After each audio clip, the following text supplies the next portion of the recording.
get that right? You did. I didn't mess that up too bad. And he has all his information about his background and things.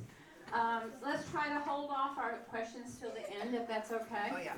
And I think you'll really enjoy this. This is something that we're all interested in, and we've never really pursued it. So I'm going to turn this right over to Drake.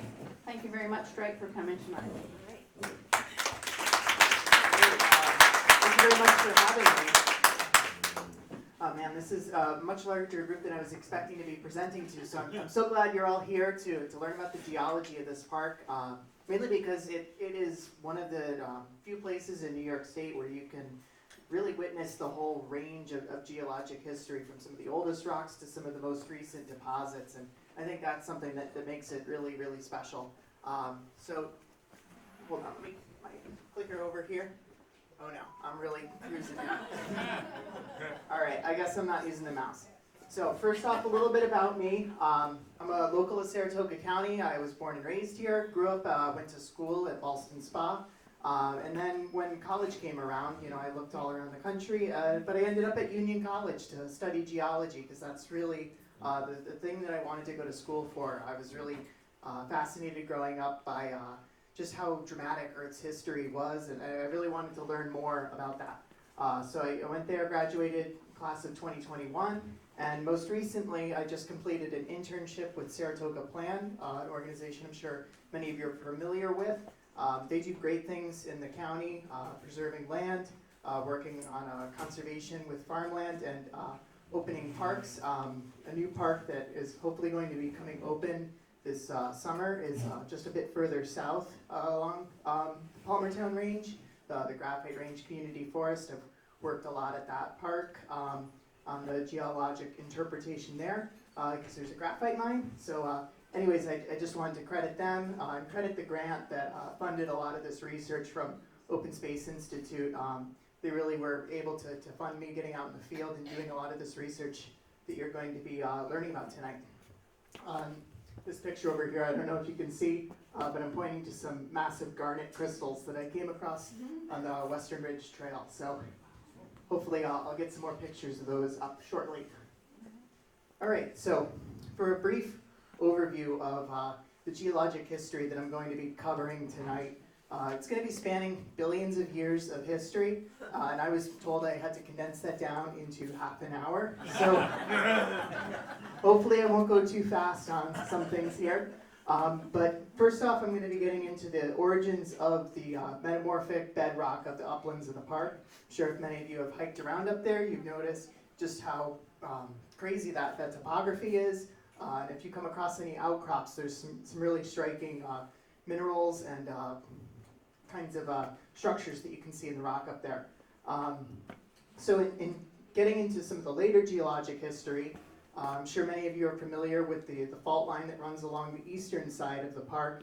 And so I'm going to be going through a lot of the continental rifting and collisions that generated that fault line. And yeah, just how the continent cycles and drifting continental plates were able to generate faults and generate the topography of the park. And then the last thing I'm going to be getting into is some of the recent geology, and I put that in quotes because even though it's thousands of years ago, in the scheme of billions of years, it's relatively recent. And so this centers on the ice ages in Moreau State Park and the formation of Moreau Lake, which is the namesake of the park. And so that's a relatively recent feature in the geologic history of the park. So before I get too in-depth to the formation of rocks in specific, I just want to go briefly over the geologic timescale because it's really difficult to communicate about time when you're talking about millions and millions and even billions of years. So geologists around the world have come up with this integrated timescale. You probably can't see any of the text over there on the right, but just know that it's a way of subdividing Earth's history. Earth is thought to be around 4.6 billion years old, so there's a lot of time there to work with. And so some of the more recent events is obviously more condensed up towards the top of the geologic timescale, as we know a bit more about things that have occurred more recently. Move over here. And so a lot of the divisions in the geologic timescale are largely broken apart by major events in Earth's history. A lot of those center around extinction events and radiation events in life. So right here at the beginning of the Cambrian, you saw huge radiation and really the explosion of most of the life that we know on Earth today. But then at the end of the Permian here, there was a mass extinction where around 95% of all known life forms died. So those kinds of events really break apart geologic time, and between those divisions are millions and millions of years. So the question then becomes, how do I communicate to you just the scale of geologic time? And something that I thought would be really useful is to condense it down to a calendar. 1 year of time is the entire history of Earth, from formation here on New Year's Day to our current moment here on New Year's Eve at midnight. And so first thing that jumps out to you is how much yellow space in Precambrian time there is. So around like 90% of Earth's history took place before any life existed on the planet. Well, not any life, sorry. Any like complex multicellular life that you could look at in a fossil and be like, okay, that's an animal. Before here in the Cambrian, basically all life were, single-celled organisms, photosynthetic algae, that kind of thing. Nothing really too impressive. So as we go through the history of the events in Moreau State Park, I'm going to be referring back to dates on the calendar. So I might throw out like October 18th. And so that didn't really happen on October 18th. But if you think about it in terms of the course of a year, where Earth was formed on January 1st and we're currently at midnight on New Year's Eve, that helps to maybe frame when something happened in the grand scheme of Earth's history here. All right, so now that I've kind of gotten all of the geologic timescale stuff out of the way and how I'm going to be communicating when things have occurred, we can get into talking about the formation of the rocks of Moreau Lake State Park. So a lot of the metamorphic rocks of the upland region of the park were formed in a major mountain building event called the Grenville orogeny. So orogeny is orogenesis, mountain building. So this mountain building event took place 1.3 to 1.0 billion years ago. So this is September 18th to October 12th. So we're already into the fall of Earth by the time the first thing happens at Moreau Lake State Park. And it's the oldest rocks that we know of in New York State. So that kind of perspective shift is really substantial. Hold on, I'm going to take off my sweater here. I'm getting a bit hot.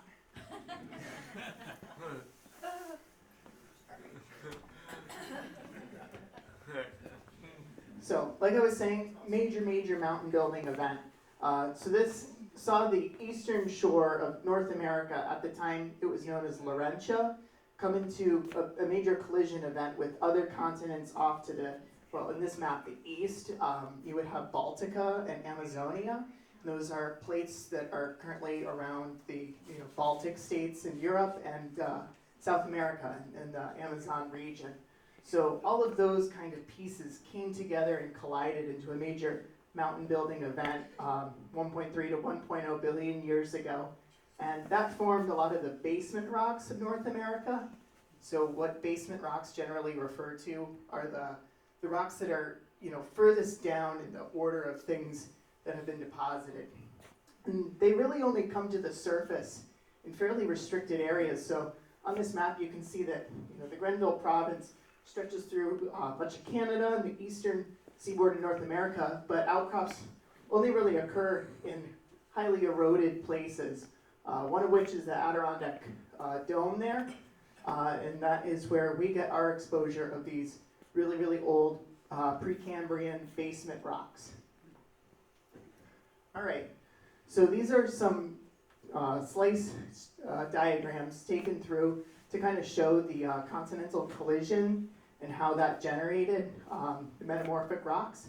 So throughout this presentation, I put this little red star there to kind of indicate on all of these diagrams I'm going to be throwing at you where exactly Moreau was at that time. So you can trace these through all the different events I'm going to throw at you.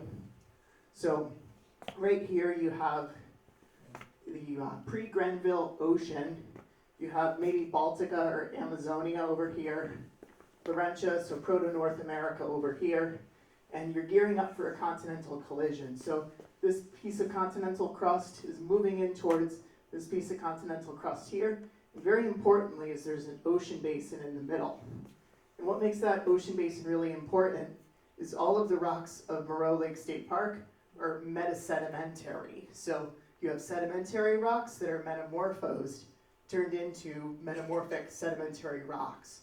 So it's in this ocean basin that really the rocks are born. They're laid down as sediments coming off North America here, Baltica here, and they're really kind of unimpressive at this time. They're shales, they're limestones, pretty boring rocks. Hold on. Went back.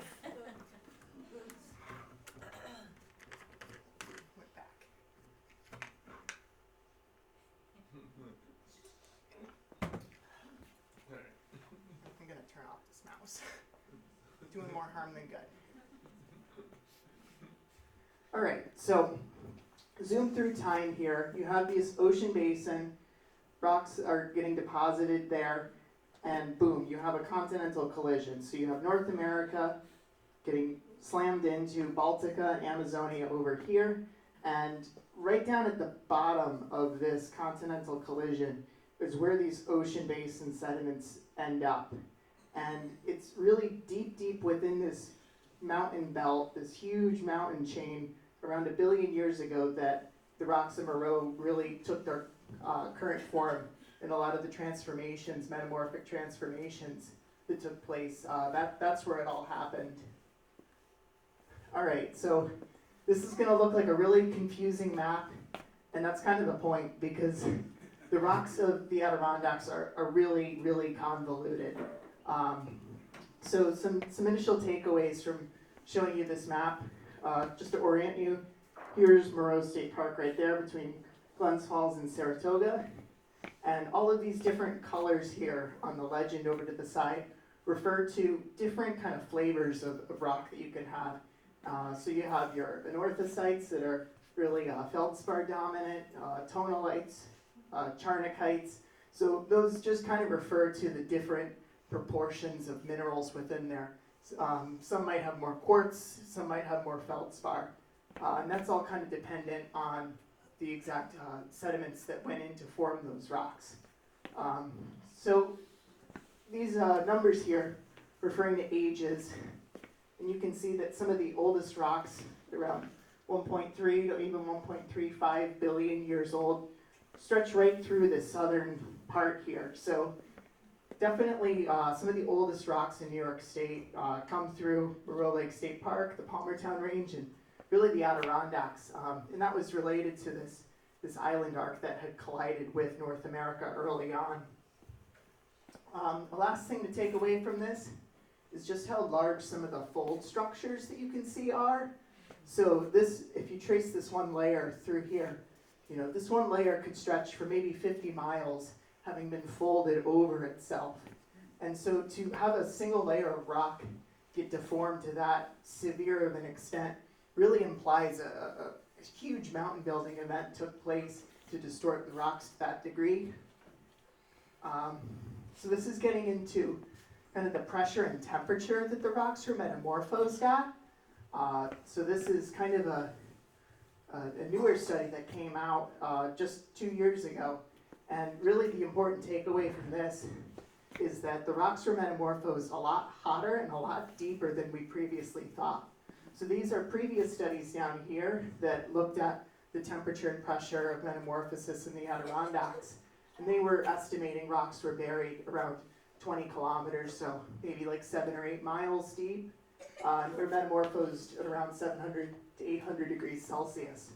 So with some refinements in techniques and understanding metamorphic conditions of rocks, this study puts the rocks of the Adirondacks having been metamorphosed at over 1800 degrees Fahrenheit and over 20 miles deep. So this represents some of the hottest metamorphic conditions that you really see on Earth anywhere. And it's once again kind of a testament to how much of a world-class mountain building event this was. So much so that by all estimations, the Grenville mountain range that the rocks were formed in likely rivaled the Himalaya mountain that we see today. So if you could imagine something like Mount Everest sitting directly on top of Moreau State Park, going up, 29,000 feet, that's what it looked like around 1 billion years ago. And it's really, with this diamond here, it's within the heart of this major, major mountain belt that the rocks were born and really transformed into the metamorphic rocks that we see today in Moreau. All right, so this is a geologic map that I prepared. Something I'd like to point out is that there is a glaring error on all of the published geologic maps for Moreau. This unit right up here on the plateau is incorrectly mapped, so I had to correct that to be more reflective of the metamorphic rocks that make it up rather than the sedimentary rocks that it was on the official maps. But some of the major takeaways looking at this map is that you see a major difference in the types of rocks that occur to the west of the fault here versus the east of the fault here. And that contrast in geology really shows how significant the Saratoga-McGregor Fault was in kind of producing the topography of the park and just that major divide between the east and the west in the park. I'm going to get more into the fault, so don't worry about that. Another thing that I like to point out here are these diabase dikes that run through the park.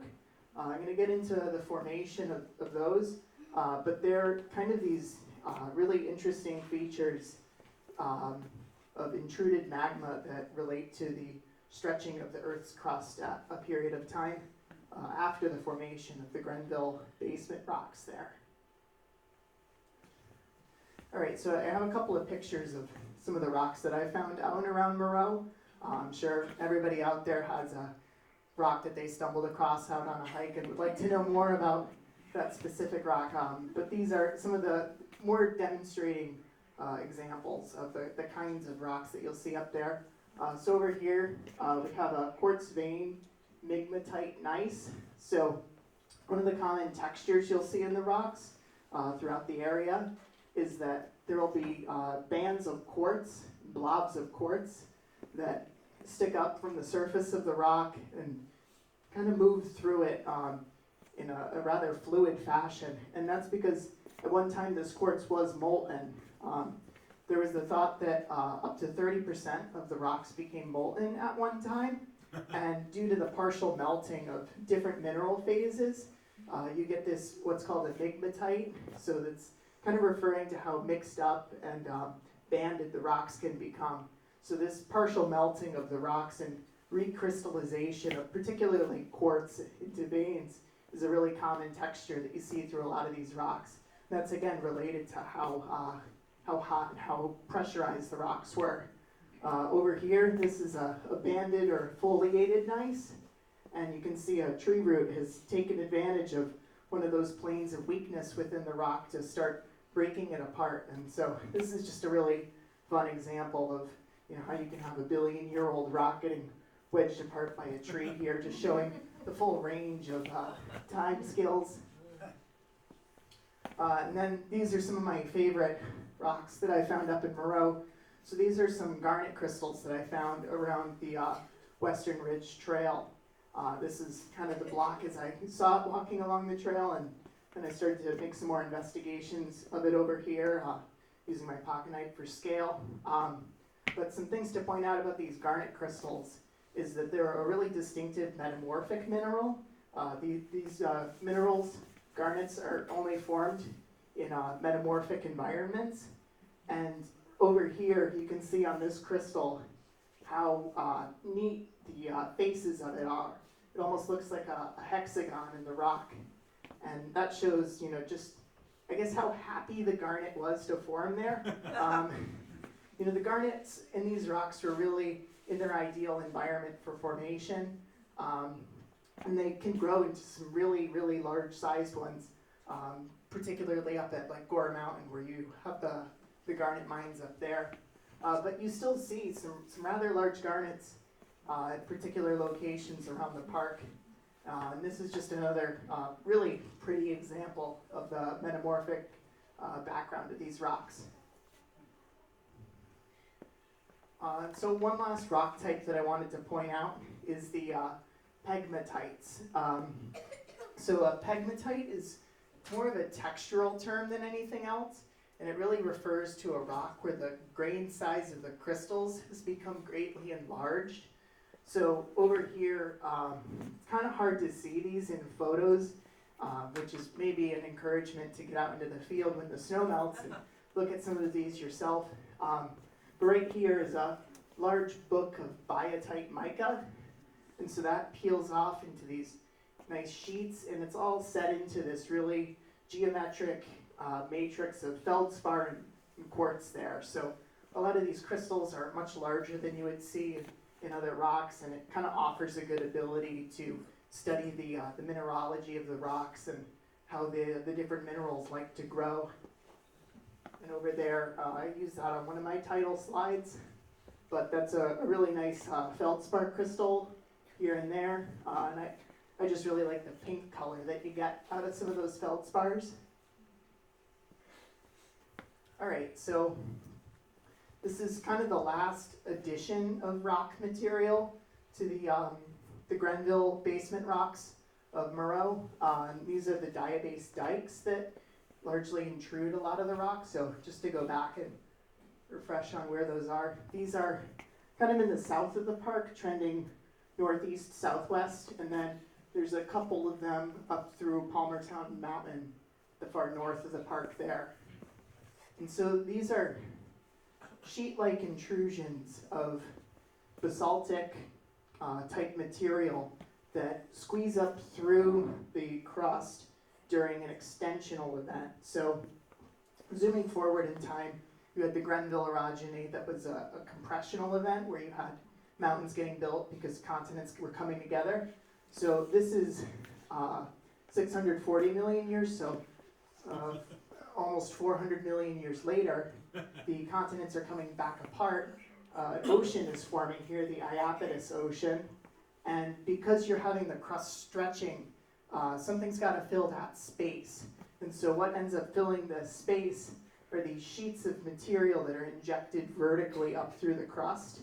And they form these really kind of narrow, but they run for a long distance on the landscape. Zones of this diabase or basaltic type rock. And those are kind of remnants of this period of extension that occurred around 650 million years ago. And they really are remarkable to see where they express on the landscape because they largely get carved out by a lot of the glaciers that came through later. And it was this carving out of the diabase dikes that kind of led to a lot of the grooves that you see kind of cutting across the landscape. All right, so just to get back to our calendar here and plot some of the events that I've been talking about on the calendar. So the Grenville orogeny, where a lot of the bedrock was formed, this occurred from around mid-September to mid-October. So it's actually a fairly long-lived event. Just visually looking at the whole year there and when it took place. So 300 million years is still kind of a long time.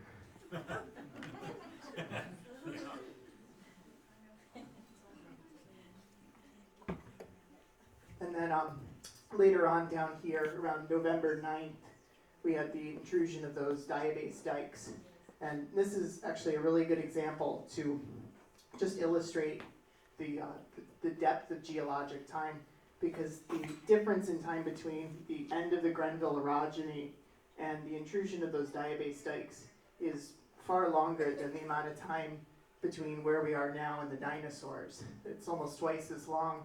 And so these are two events that occurred millions and millions of years before multicellular life even existed on the surface of the Earth. So I think just seeing those two things in the landscape next to each other gives you such a perspective to the amount of time we're talking about in the geologic past. All right. So we're zooming forward a bit.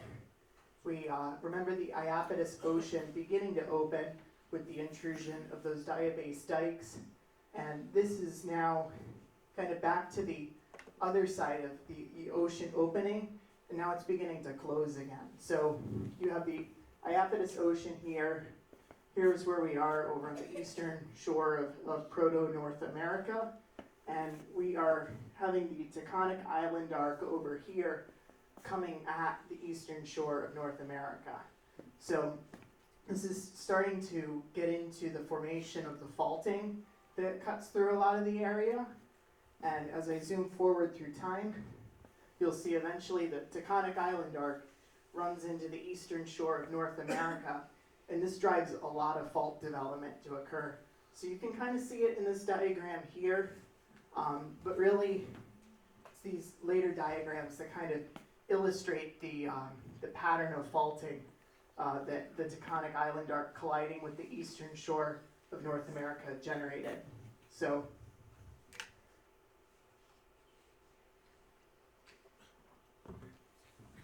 all right, so if you're familiar with about where the Taconic Mountains are running through kind of the border between New York and Massachusetts, that's really the extent to where the Taconic Island arc collided into the eastern shore of North America. But the effects of that collision with a large island arc really extended beyond the immediate zone of contact. And what it did is all the sediment that's getting shed off this island arc, and then the mass of the island arc itself caused the crust of the earth on the eastern shore of North America to begin to warp down. And as it warped down, what happened is a series of these normal faults became developed in the crust.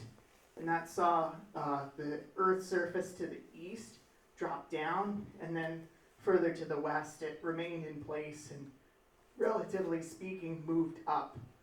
And so it's this kind of staircase pattern of faulting where you have some amount of material to the east moving down, material to the west popping up that really mirrors what you see at Moreau. So this is another diagram that kind of looks at the pattern of faulting that occurred from the Taconic Island arc's collision. And what you see is this whole staircase of faults through eastern New York, one of which is the Saratoga-McGregor fault. And that is the easternmost in this whole series of faults. So if you go any further east, you're into the Taconic Island arc, and you don't see the normal faulting anymore. But really what happened is, the pressure of this island arc off to the east kind of caused the crust to warp and break into this large staircase. So anytime you're like climbing up to the overlook, you're really just walking up the surface of this major fault that saw the crust move around 440 million years ago. So this is November 26th. So we're almost to the end of the year, and we're just now developing really the main scarp and overlook of Moreau. So this is an interesting gravity survey that was done on the Saratoga-McGregor fault back in the 90s. So I have here on the map, you might not be able to see it from where you're sitting, but a transect just north of the park that crosses the Saratoga-McGregor fault. And over here on this graph, you can see you move from the rock on the west of the fault to the rock over to the east of the fault. You can see the huge amount of gravity anomaly that occurs. So because the rock to the west of the fault pulls, it's denser, so it pulls more strongly than the rock to the east of the fault. You see a higher amount of gravity, or higher gravity anomaly over this rock here to the west than over to the east. So that's kind of a way that the fault has been mapped using gravity to determine its location. So with the motion on the fault, it began with the collision of the Taconic Island arc, but it's really kind of, once this plane of weakness in the crust is initially developed, it gets reactivated again and again throughout time. And so probably the most recent and arguably ongoing reactivation of the fault is with the uplift of the Adirondack Dome. So the Adirondack Mountains kind of have this broad circular shape to it, with the highest mountains in the middle, and it's flanked by sedimentary rocks on all the sides. And this is because the Adirondacks are uplifting and have been uplifting for millions of years in kind of this dome-shaped fashion. So the current rate of uplift is around 2 to 4 millimeters a year, which doesn't sound like a lot, but if you can, appreciate how long geologic time is, it's plenty of time to move a mountain range up. And so I think some of the important things about this is that Moreau sits right on the border of the Adirondack Dome. And so if you imagine you have this dome lifting up and all of the areas on the border of it, that's where you're going to see the difference in motion between the ground that's staying still and the ground that's moving up. So with the vertical movement of the dome, that could be driving current motion on the Saratoga-McGregor Fault. And if you look at the geometry, of Moreau traveling further south, it's almost like a ramp traveling up into the Adirondacks. And so as you move further north, you're getting closer to that dome, and you're seeing more influence of the uplift on the dome there.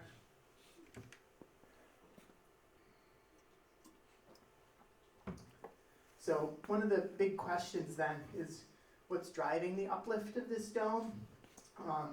And this is kind of a current topic in research. We don't have a great answer, but fortunately developments in seismic imaging and really the computer processing of seismic signals that we get from detecting earthquakes has allowed us to image deep into the underground, deep into the mantle, and even down to the core. And what that has kind of suggested is that there could be a mantle plume that's rising under the Adirondacks, but hasn't really thermally influenced the surface yet. So we're not really seeing the heat associated with like a hot spot. At somewhere like Yellowstone or Hawaii, the heat of the mantle plume has reached the surface, but potentially under the Adirondacks, because it's kind of a young mantle plume is the thought, the heat from that hasn't really reached the surface yet, but it still has been enough to kind of deform the land and force up the ground there.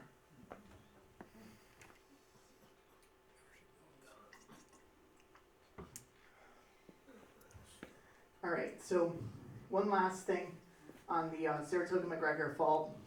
I've been talking about how it's potentially currently uplifting, and really the question that a lot of people will have is, is this a current threat? If there's a fault line that we're, right now probably within 2 miles of, should we be worried about this?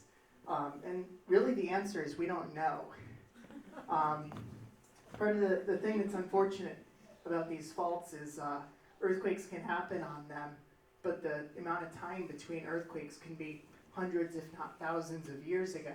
And if people weren't around to record an earthquake happening, say, 800 years ago, we wouldn't know when the next one would be due to happen.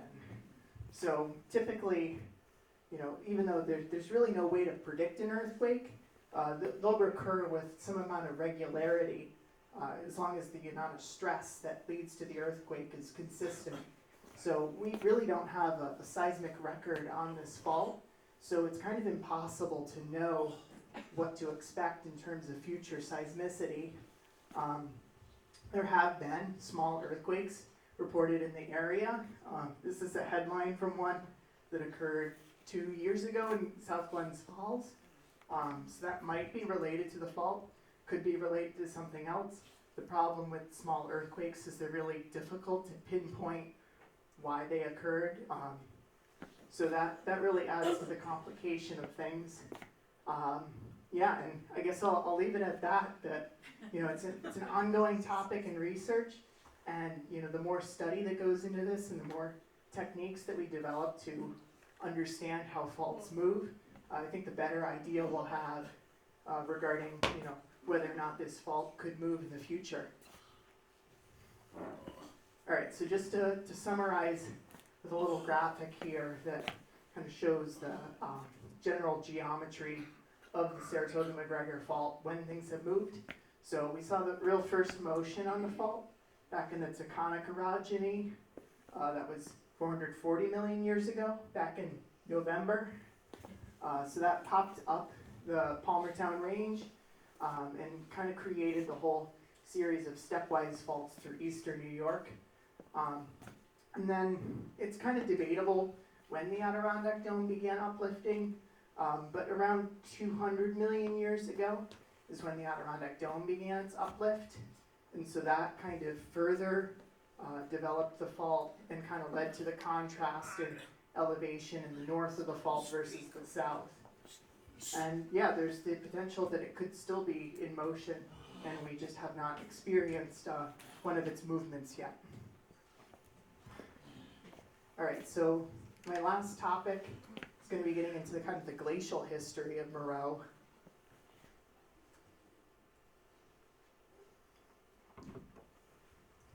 So glaciation of Earth has occurred many times throughout the past, and it's ranged from, little ice sheets that we kind of see today up to, at one point in the past, the entire planet was covered by ice sheets. So there's a real range of glaciation that can take place. But in general, when we talk about the ice ages, we're referring to a series of about 24 glacial, interglacial cycles that have occurred within the past 1.6 million years ago. So fairly recently, sorry I didn't put a calendar date on that one there. So these glacial, interglacial cycles, we'll see, the advance of ice sheets from the north, largely kind of reaching about, mid-continent in North America, and then they'll stay static for a couple thousand years, and then retreat into what we're in now, which is an interglacial. And so this happened around 24 times within the past 1.6 million years. So with each advance of the glacier, that pretty much destroys all of the evidence of the previous glacial advance. So we really are left with the last glacial maximum is what we have evidence of on the landscape and what's really shaped what we see today. So the last glacial maximum occurred around 22,000 years ago, which on our whole calendar is maybe 2 minutes to midnight. So at this point, the calendar analogy kind of breaks down, because we're right on the verge of midnight for the rest of the discussion here.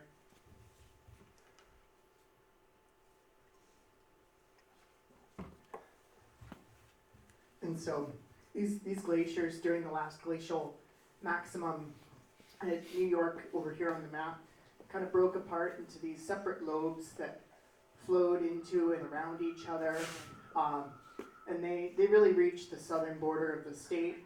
If you're familiar with Long Island, is a huge glacial moraine. So where these ice sheets came down from the north, they bulldozed all the sediment, all of the rocks, and stopped right here and left Long Island off as a giant pile of glacial debris. So this really just scoured the entire landscape, cleared it off. And so I'm going to get into some of the evidence we have for glaciers crossing the landscape, and particularly in Moreau. So right here, this is a boulder that I came across hiking, and the composition of the boulder is like nothing else you'll find in the park. All of the rocks, going back to the geologic map, are metasedimentary. This rock is an anorthosite, and it is formed through the cooling of magma underground. And it is really, really distinctive to the high peaks of the Adirondacks. That's really the only place that this rock outcrops in. So to see this boulder here on the landscape, either somebody put it in the back of their truck and drove it up here, or a glacier moved it. So coming across this specific lithology of the rock is really, really important to see because it provides direct evidence that ice moved from the north, picked up material, and dropped it off here on the mountainside. So some other evidence of ice. Unfortunately, I was not able to find any glacial polish on any of the rocks. I'm sure, and I hope some of you have found some because I'd love to see that with the scratches that the glaciers can leave in bedrock. You also get glacial landforms where the glaciers will pluck off stones and grind along the sides of valleys, sort of smoothing out the landforms. And you also see glacial till, which is the material at the bottom of the glacier. It's really a mixture of, fine-grained clay with a lot of little stones and pebbles mixed into it. And why I bring that up is we have evidence of many past glaciations in the glacial till left behind in the Hudson River Gorge to the north of the park. So within that gorge, there's glacial till that dates back to, I believe, the past 4 ice ages. And so what is really important about that is that helps to substantiate that the Hudson River Gorge there has existed for long before the last glacial advance. All right, so we have glaciers on the landscape reaching their maximum around 22,000 years ago, and obviously there are no glaciers on the landscape now, so they had to go somewhere, they had to melt. And so this process occurred from their maximum to arguably now we are still in interglacial, and if anything, we're seeing glaciers around the world melting. So we're really in this process of deglaciation.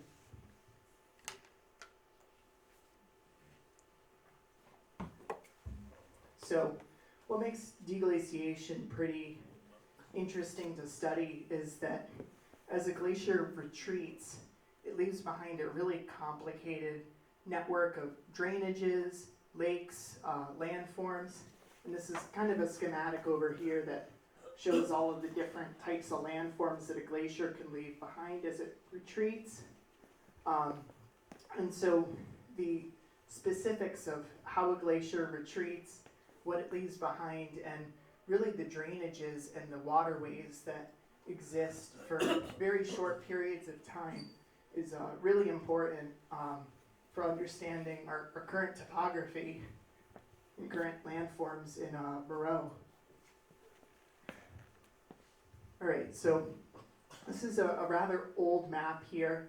I'm going to go through a series of older maps covering the deglaciation of the area, and then I have a series of some newer maps that I produced that kind of get more zoomed into the Moreau specific area for deglaciation. So this is around 14,700 years ago, so really relatively recently in the grand scheme of things.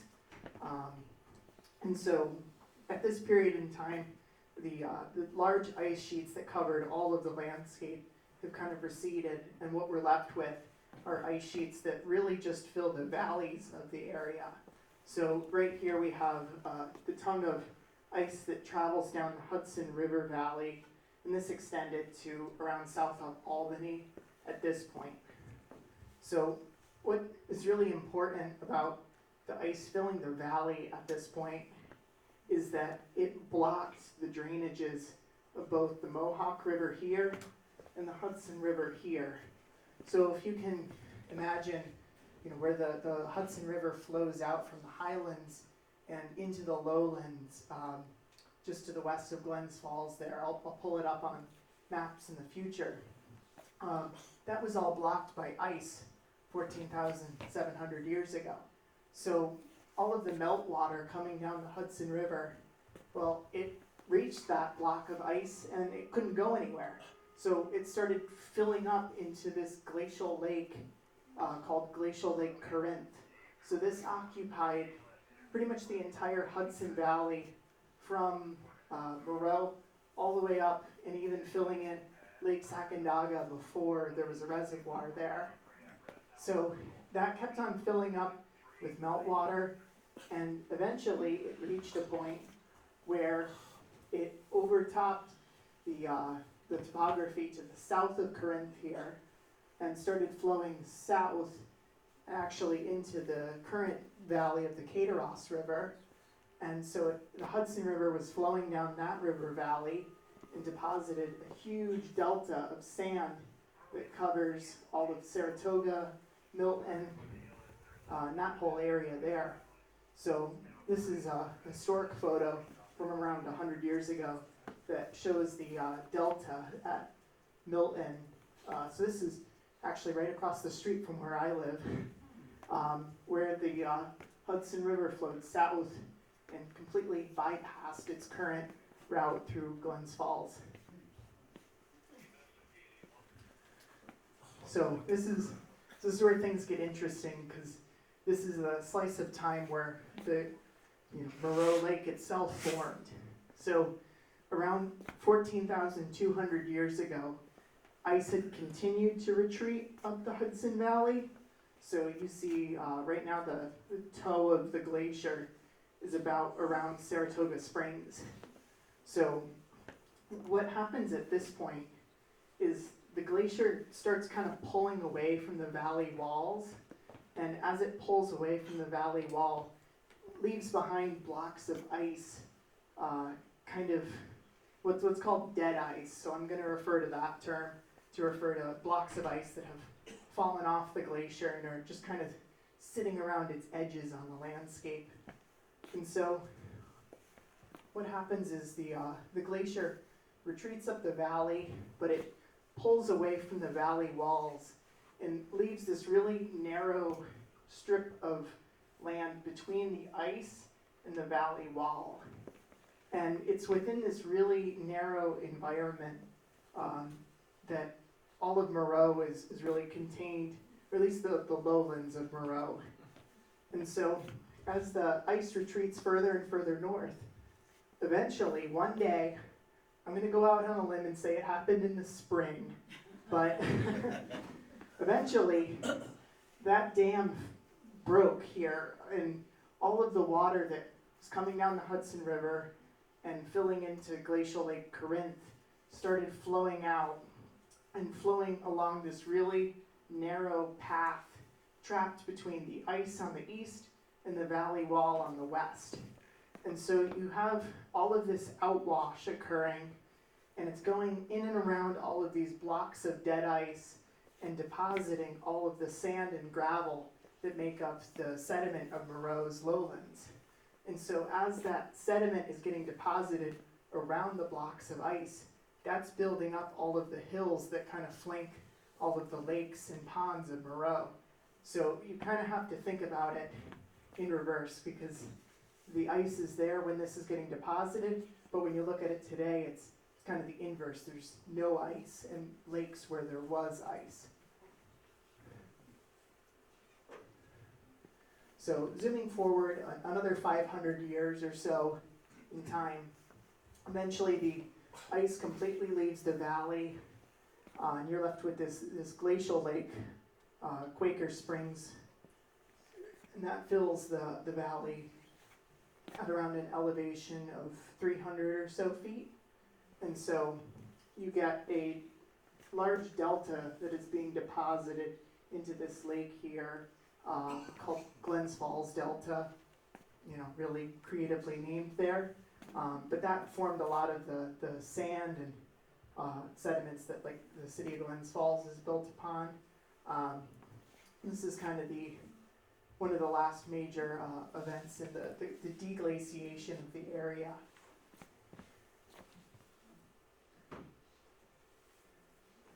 All right, so this is getting into some of the maps that I had just produced that, these previous maps were made back in the 1960s, and there really hasn't been a lot of work to update those in the decades since.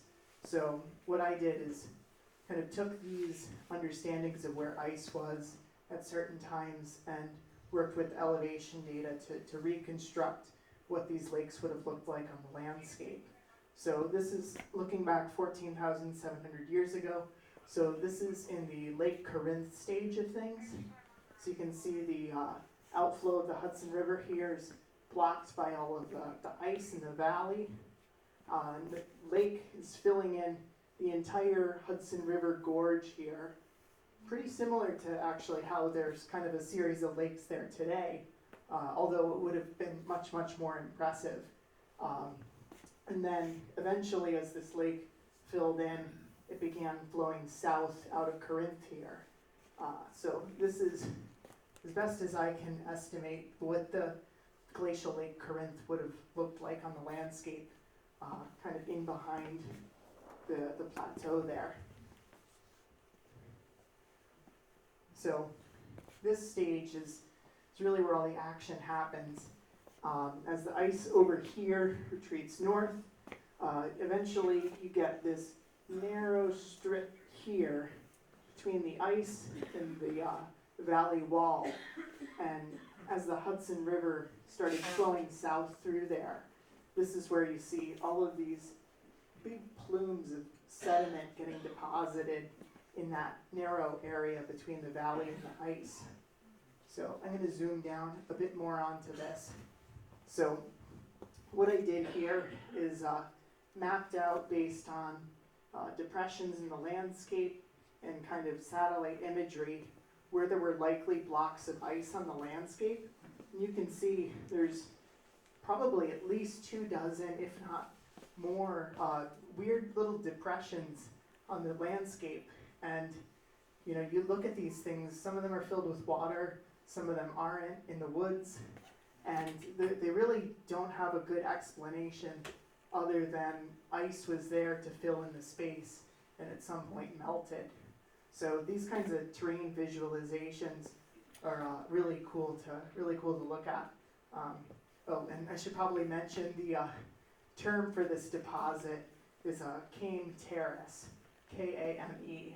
So you can refer to Moreau Lake as a Kame Terrace lake or a kettle lake. Kind of similar. A Kame Terrace is really a more specific kind of kettle lake environment. That refers specifically to the depositional environment between ice and a valley wall.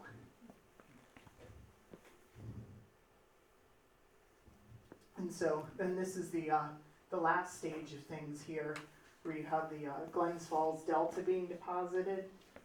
If anything, I kind of drew this delta a bit too small on here, because really it extends very far out here into South Glens Falls proper.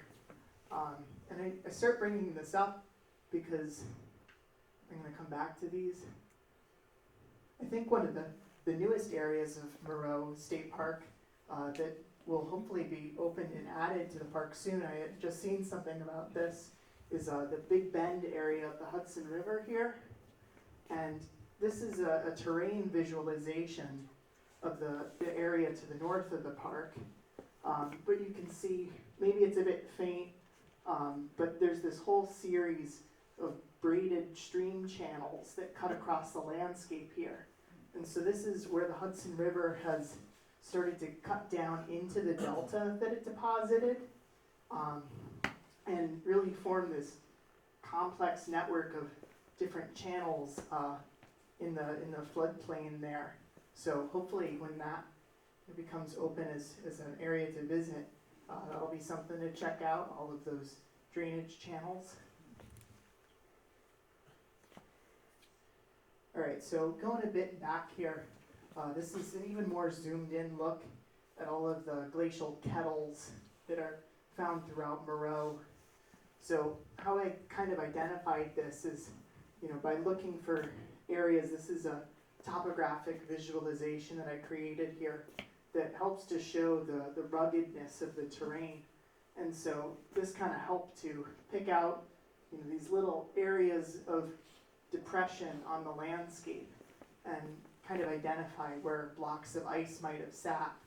And so you have to imagine, you have blocks of ice sitting all here. You have a whole deluge of water and sediment coming down from the north. And this is flowing around the blocks of ice and filling it in. The blocks of ice melt out, and what was the stream channel now becomes the hills around all of the glacial lakes. And this is just a little diagram of, how a kettle lake would form, where you have a block of ice that, is calved off from the main glacier and melts out to form a kettle lake. All right. So a little bit of a recap. So you have the glaciation of the Hudson Valley. I guess I'm doing this recap so that you can have a good answer for how Moreau Lake was formed. If somebody asks you, you learned about the geology, how was Moreau formed? So anyways, glaciation of the Hudson Valley basically scours the landscape down to around nothing. Then as the glaciers retreat, they pull away from the glacier wall, or the valley wall, which opens up this narrow area full of blocks of dead ice that the outwash of the Hudson River was eventually able to flow through, depositing all the sand and gravel that make up the hills of Moreau's lowlands. And then as the ice blocks melt, leaves behind the depressions in the landscape. Some of them fill with water, like Moreau Lake. Others of them are just kind of left as weird depressions on the landscape. All right, and so the last little bit here that I have is kind of some ongoing research at Moreau that I came across and is kind of interesting. Apparently back in 2015, there was a weird anomaly of the lake level dropping many feet, and it kind of baffled everybody that had, seen the lake for many years, and there was really no good explanation for why the lake dropped all of a sudden. So this spurred the USGS that has an office down in Troy to kind of come in and set up a whole study for this site that has been ongoing for the past 5 years. So what they're really trying to do is understand the connection between the lake and the groundwater.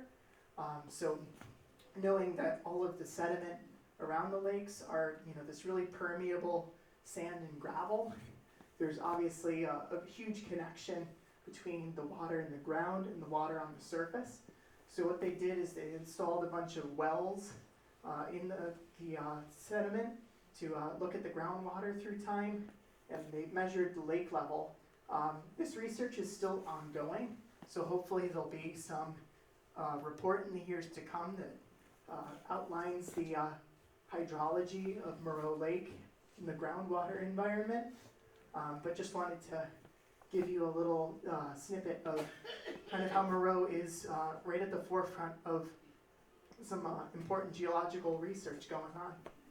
So on that note, I think that is the end of my 1.3 billion year tour.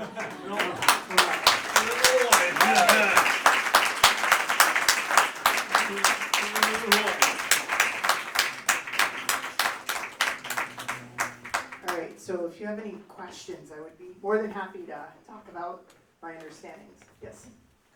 Am I correct, you said that at one point the Adirondacks were as high as the Himalayas? So what brought them down? Or did the Himalayas keep going up? So yeah, there's kind of this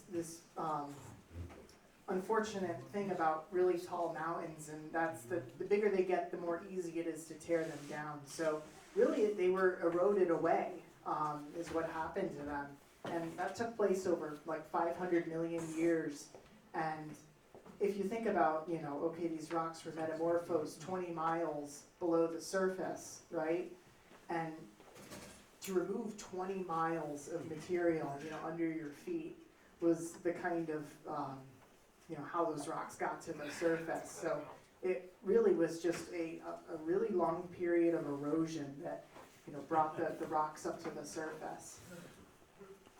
Yeah, that was one of my questions too. So where did that erosional material end up? Did it go west and end up out like the Finger Lakes, or?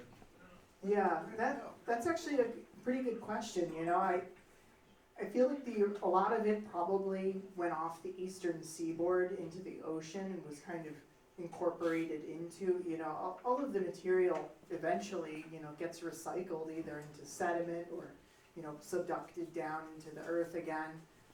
But yeah, this, is part of the problems is, determining where these rocks end up. They sort of go everywhere is really and a lot of them are still buried too, so it's only the little bits of rock that are exposed that have had the erosion take place. Yes? What about that gravity diagram you had? I didn't understand what you were talking about. So this is kind of a more advanced technique to kind of image where a fault is in the subsurface. So maybe I didn't quite explain this well enough. So what they did here is they took a device that measures minute variations in the strength of Earth's gravitational field. So if I were to stand here and take a measurement and then stand over here and take a measurement, that little bit of difference in the amount of gravity that I'm experiencing, that's what this device is trying to record. And so because the different rock types have a different density, they pull with different strengths, you know, pull you towards it. So will I weigh more at the Yes. Yes. But your mass will be equivalent, so. Yeah, over here. If I understood you right, you showed an erratic earlier on. Yes. And did I understand that they're rare in Moreau State Park? I wouldn't necessarily call them rare. I mean, a lot of the sediment in Moreau is glacially formed. So yeah, you will find erratics. Why I brought this one up in particular is that it has a rock type that's really unique. And so seeing that particular rock type allowed me to kind of understand where it came from, where if it was a more general type of rock, it would be harder to pin down where it had come from. Okay, so now I'm jumping ahead to when the glacier was pulling away from the valley wall and dropping off big blocks of ice. Yes. Often erratics were enclosed in these big blocks of ice. Mm-hmm. So where those ultimately melted, do you find erratics in these Yeah, you probably would. I mean, a lot of them would be like at the bottom of Moreau Lake right now. So they're kind of harder to see because they are in the depressions. That one that I pulled up was really easy to see because it was right on the top of a ridge. Yeah. But yeah, you are right that those, blocks of dead ice would certainly have, rocks contained within them. And as they melted out, they leave all of the sediment on the landscape. So when the glacier retreats, would that pull stuff up Ooh, too, or? good point.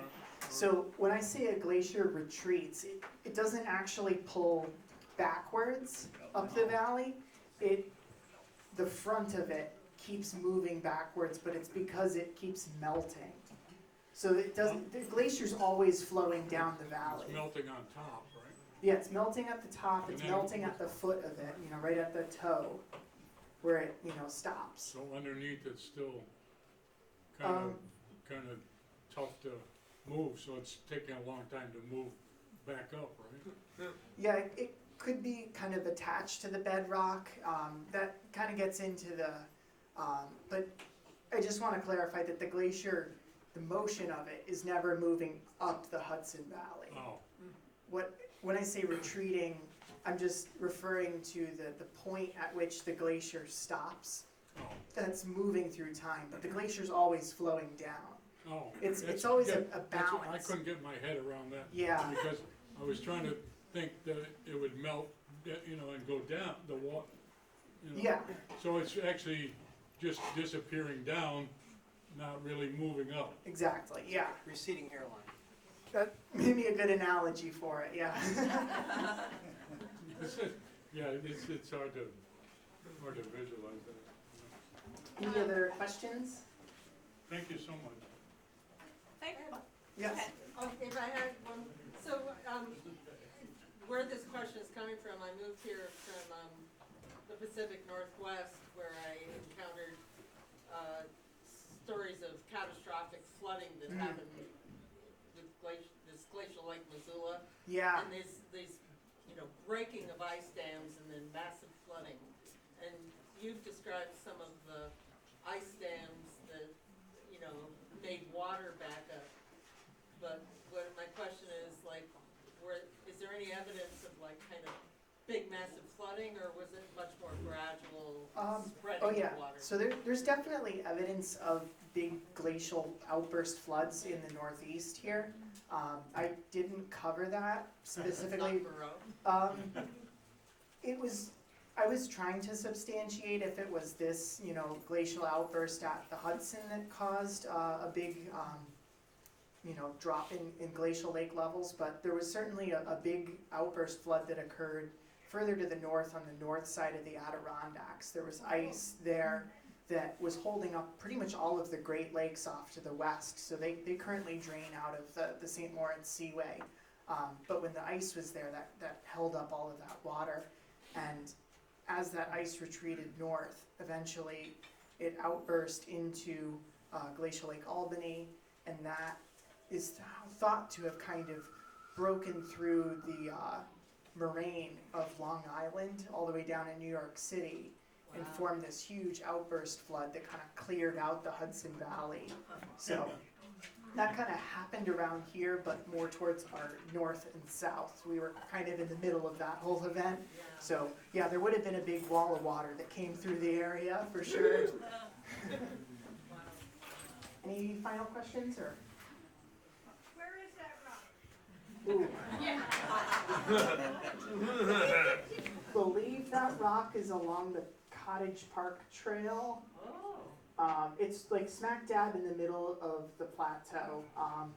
I could get you exact coordinates if you would like to visit it, but all of the pictures that I've shown are right along the trail. I didn't really wander off trail to find any of this stuff, so it's all pretty accessible. But if you'd like specifics, I can get you that.